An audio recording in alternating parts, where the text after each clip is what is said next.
नमस्कार दोस्तों, कैसे आप सभी लोग। ओलंपिक स्टडी में आपका बहुत बहुत स्वागत है। उम्मीद करता हूं कि आप सब अपने लक्ष्य को पाने के लिए कठिन परिश्रम कर रहे होंगे, जैसा कि एक समय पर मैंने किया था। आज मैं अपनी कहानी बताऊंगा आपको। ये कहानी कुछ साल पहले की है, बहुत पुरानी कहानी नहीं है। तो मैं आपको बता दूं कि मेरी हालत बहुत ख़राब हुआ करती थी। पैसे बिल्कुल भी नहीं थे जेब में, यहाँ तक कि कभी कभी मैं अपने दोस्तों से मांग मांग के खाया करता था। ये हालत थी मेरी। थोड़ा कहानी को फास्ट ले चलूँगा और आप लोग ध्यान से समझिएगा कि मैं कहना क्या चाहता हूँ। आपको उसी तरह से मेहनत करनी है जिस तरह से मेहनत मैंने की थी। तो मैं यहाँ वहाँ मांग मांग के खाता था अपने दोस्तों के पास। कभी जाता था, कभी कहीं जाता था, कभी कहीं जाता था। एक दिन मैंने एक लड़की को देखा। ऑब्वियस सी बात है कि मैं भी जवान था, वो भी जवान थी, तो कहीं ना कहीं एक तरफा प्यार हो गया। फिर एक टाइम में जब मैं जा रहा था रास्ते पे, तो मैंने उसे चाय पीते हुए देखा और मैं उसके पास गया, उसके करीब गया। मैंने कहा, मैम चाय पिला दीजिए। डायरेक्ट मैंने चीज़ बोला। तो उसने मेरी हालत देखी, शायद उसे लगा कि भिखारी कोई होगा। उसने मुझे चाय ऑफ़र किया। जब उसने मुझे चाय ऑफ़र किया तो मुझे लगा कि शायद वो भी मुझसे प्यार करती है, मुझे कुछ ऐसा लगा। तो मैंने उसे इजहार कर दिया, मतलब जो भी था कहा मैंने। तो उसने वो चाय की प्याली ली और मेरे मुंह पे ऐसे मारा। यहाँ पे निशान है, आज भी देख सकते हो आप। तो मुझे झटका लगा, बहुत झटका लगा। मैं अपनी ज़िंदगी में कभी इस तरह से कभी कुछ फ़ील नहीं किया था। मैं रूम पे आया और गाना लगाया मैंने, ठुकरा के मेरा प्यार मेरा इंतकाम देखेगी, कुछ इस टाइप से गाना मैंने लगाया। और कम से कम मैंने 100 बार वो गाना सुना, 100 बार रिपीट करके वो गाना मैंने सुना और मेहनत किया मैंने। फिर एक दिन जब मैं जा रहा था तो एक फ्रेंड ने मुझे सजेस्ट दिया कि एक ऐप है ड्रीम 11 करके, एक ऐप है, और एक दूसरा ऐप है माई 11 सर्कल। उसने कहा कि आप ये दोनों ऐप डाउनलोड कर लो और इस पर मेहनत करो, ये आपको आपका भविष्य देगा। मैं आया रूम पे, उस ऐप के बारे में मैंने यहाँ वहाँ खोजा, रिसर्च किया। फिर मैं पाया कि वाह कितना बढ़िया ऐप है। तो मैंने उस पर मेहनत करना स्टार्ट किया। पहले मैं 50-50 रुपये का टिकट खरीदता था, 50-50 रुपये की टीम बनाता था, फिर 10-10, 20-20, 30-30, एक पाई जोड़ के मैं आज लगभग करोड़पति हो गया हूँ मात्र 2 महीने में।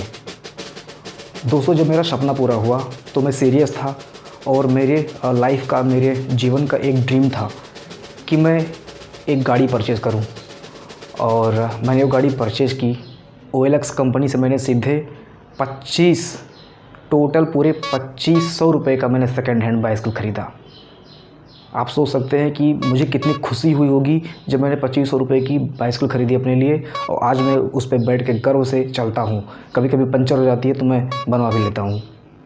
तो दोस्तों, कैसी लगी आपको मेरी ये कहानी? अगर आप इसे रियल समझ रहे हैं तो मेरा मतलब यही था कि आप इसे रियल समझें, क्योंकि रियल समझ के ही कुछ लोग ऐप को डाउनलोड करते हैं और अपना 2 महीना, आने वाला जो 2 महीना उनका होगा, वो 50-50, 10-10 रुपये के बीट लगाने में, टीम खरीदने में और बेचने में एक्सपेंड करते हैं। और उनको एक तरह से एडिक्शन हो जाता है, वो दिन के 3-4 घंटे लगातार इसमें अपने गंवा देते हैं। दोस्तों, आपको पता है कि ये सीज़न 14 चल रहा है, IPL सीज़न 14। अगर मैं सही हूँ तो शायद 14 ही है, आप देख लीजिएगा जैसा भी हो। तो आपको पता है कि ये सीज़न जो है एक तरह से फेस्टिवल होता है ऐसे लोगों के लिए जिनके पास एक्टिवा होती है और वो पतली कमर वाले बच्चे जो सड़क पे ऐसे शर्ट पहन के घूमते टहलते रहते हैं, उनके लिए ये 2 महीने का फेस्टिवल सीज़न है एक तरह से। वो क्या करेंगे, वो इसको एंजॉय करते हैं, लोगों से बातें करेंगे, अभी ये हुआ, धोनी ने छक्का मारा, विराट कोहली ये है वो है, मतलब बहुत बातें। आपको पता है कि इनके अंदर एनर्जी अपार है, इनके पास नॉलेज बहुत ज़्यादा हो चुका है, फालतू के नॉलेज बहुत ज़्यादा हो चुका है। मैं बोलूँगा जो रियलिटी है उस चीज़ से कोसों दूर हैं ये लोग। आने वाले वक्त में 2-4 साल में इनको पता चलेगा, जब इनके फ्रेंड इनसे दूर होंगे, जब इनके पास कुछ होगा नहीं खाने पीने के लिए। तो ये उनको समझाना बहुत ज़रूरी है। अगर आपके भी परिवार में कुछ ऐसे बच्चे हों तो प्लीज़ उन्हें समझाइए, अभी से उनको समझा दीजिएगा कि IPL एक्चुअल में होता क्या है। जो मैंने कहानी सुनाई उसको भी आप उन्हें दिखा सकते हैं। तो दोस्तों, आपको पता है कि IPL लगातार 2 महीने चलता है, और 2 महीने का मतलब पता होना चाहिए आपको। अगर 12 महीने टोटल होते हैं जिसमें से 2 महीने IPL चल रहा है, यानी कि अगर हम इसका परसेंटेज निकालेंगे तो लगभग ये जा रहा है 1/6, यानी कि 1/6 की फ्रैक्शन जो वैल्यू होती है, अगर परसेंटेज में चेंज करोगे तो लगभग 17% जा रहा है। ठीक है, 16.5 जाता है, लेकिन 17 मैंने लिख दिया है। 17% तो मैंने ऐसे लिखा हुआ है, लेकिन जब आप देखेंगे, आप डेडिकेटेड जो पर्सन होता है वो क्या करता है, बहुत सारी बातें करता है। यहाँ मतलब उसका फाइनली जो है लगभग 20% पूरे साल का IPL में जा सकता है, अगर वो एडिक्टेड आदमी है तो IPL और गेम का। तो इन सब चीज़ों का ध्यान देना चाहिए। बताइए, इंडिया में ऐसे ऐसे गेम्स हैं कि जो पूरे साल का आपका 20% तो खा लेंगे अगर आप गेम देखने बैठ रहे हो। और आने वाले टाइम में आपको पता है कि कोरोना का भी कहर चलने वाला है। कोरोना अब बढ़ रहा है, इधर IPL आ रहा है, गर्मी की छुट्टी हो रही है, अब इस इतने इन्जॉयमेंट टाइम के बीच में कुछ लोग ऐसे होंगे कि जो इसको इन्जॉय करेंगे, मूवी देखेंगे, मस्ती करेंगे, यहाँ वहाँ घूमेंगे, टहलेंगे, बहुत सारी चीज़ों पे अपना टाइम वेस्ट कर देंगे। और इसी में से कुछ बच्चे ऐसे होंगे जो अपनी स्किल पे वर्क करेंगे। उनके अंदर जो स्किल है, लाइक कोई सिंगिंग कर रहा है, कोई गिटार बजाता है, कोई डांस करता है, कोई कुछ भी कर रहा है, कोई कविताएं लिख रहा है, या फिर कोई जिसके अंदर कुछ टैलेंट है वो अगर जैसे कोई इंग्लिश स्पीकिंग कोर्स कर रहा है, कोई टेक्निकल कोर्स कर रहा है, जेटकिंग वगैरह से बहुत सारी चीज़ें इसके अंदर जो कर लेगा, उसके अंदर ये एक्स्ट्रा स्किल आ जाएगा और आगे चल के उसे जॉब वगैरह सर्च करने में या पार्ट टाइम जॉब करने में दिक्कत नहीं होगी। और इसी में से कुछ लोग ऐसे होंगे कि जो इसको एंजॉय करेंगे कोरोना, IPL और गर्मी की छुट्टियों को या फिर गर्मी को। तो ये चीज़ें आप देखिए, देखो क्या होता है। IPL क्या है भाई? IPL एक मनी माइंडेड गेम है। IPL में जो टीमें पार्टिसिपेट करती हैं वो जीतें या फिर ना हारे, लेकिन एक एक टीम के बंदे को पैसे अलॉट हो जाते हैं, उनको करोड़ों रुपए में ख़रीदा जाता है। इसके बाद में वो IPL में खेलते हैं और ये जस्ट आपके लिए एक एंटरटेनमेंट है, लेकिन उनके लिए जो खेल रहे हैं उनके लिए एक रोज़गार की तरह है।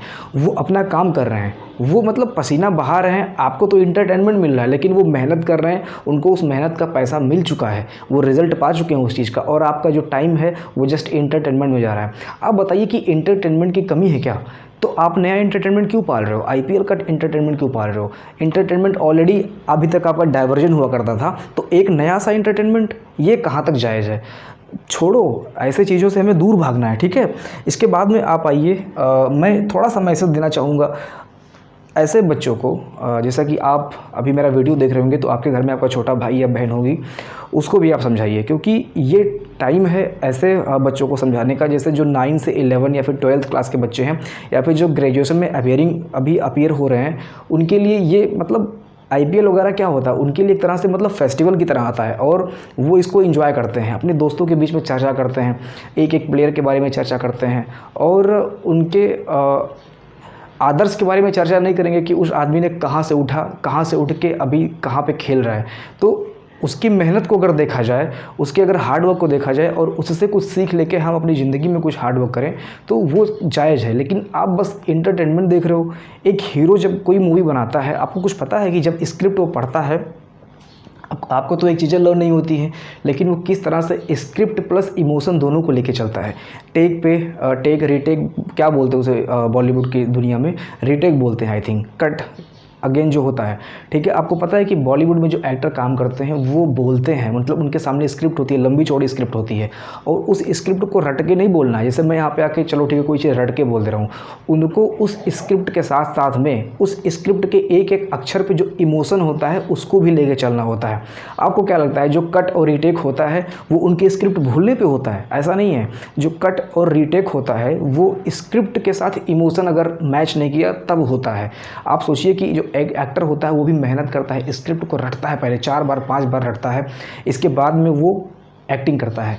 तो और बस वो आपको बस दिखता है कि हाँ बस एक्टिंग कर रहा है, मज़ा आ रहा है, एंटरटेनमेंट हो रहा है। लेकिन आपके दिमाग से, आपके लर्निंग एबिलिटी से, लर्निंग क्षमता से उसका शायद लर्निंग क्षमता तेज़ होगा। आप किसी भी एक्टर या फिर हीरोज़ को देख लीजिए, उनका जो मेमोरी पावर होता है वो ठीक ठाक होता है। अब मैथ की बात मैं नहीं कर रहा हूँ, अदरवाइज़ अन्य सेक्टर में जो एजुकेशनल शायद उतना ना हो, लेकिन अन्य सेक्टर में जो भी होता है, कहानी वगैरह जो भी उनको लर्न करनी होती है या शायरी वगैरह हो गया, उन्हें बहुत जल्दी लर्न हो जाती है। तो ये सारी चीज़ें आप देखिए और इन सब चीज़ों से सीखिए। IPL को अगर आप एक तरह से देखेंगे एक सीख की तरह, तो आपको ये मिलेगा कि IPL आपको ये सीख देता है कि कितनी टीमें पार्टिसिपेट करती हैं स्टार्टिंग में। जो पहला मैच होता है और जो पहली बार टीम मतलब उस मैच से बाहर निकलती है, इस सीज़न से बाहर निकलेगी, उसने भी उतना ही मेहनत किया होगा जो फाइनल में जब 2 टीमें भिड़ती हैं उन दोनों टीमों ने किया होगा जीतने के लिए। मतलब फाइनल में जो 2 टीमें भिड़ती हैं लास्ट में जीतने के लिए, जितना मेहनत वो करती हैं उतना ही मेहनत पहली मैच में पहले बार जो लगभग आउट होने वाली टीम होगी उतना ही करती है। यहाँ पे अब कहोगे आप फिर वो फाइनल में क्यों पहुंचा? फाइनल में इसीलिए पहुंचा क्योंकि जो फाइनल में पहुंचने वाला है उसने उस चीज़ को समझा, उस पर हार्डवर्क किया, अपना पसीना बहाया, मेहनत किया, छोटी छोटी बारीक चीज़ों को उसने ध्यान में रखा, गलती नहीं की। मैं स्टडी लाइन में भी ये कहता हूँ, अगर आप एजुकेशनल फील्ड में हैं, अगर आप तैयारी कर रहे हैं कंपटीशन की, तो आपको क्या लगता है कि आप दिन भर रात भर पढ़ते रहोगे तो आपका सिलेक्शन हो जाएगा? नहीं होगा।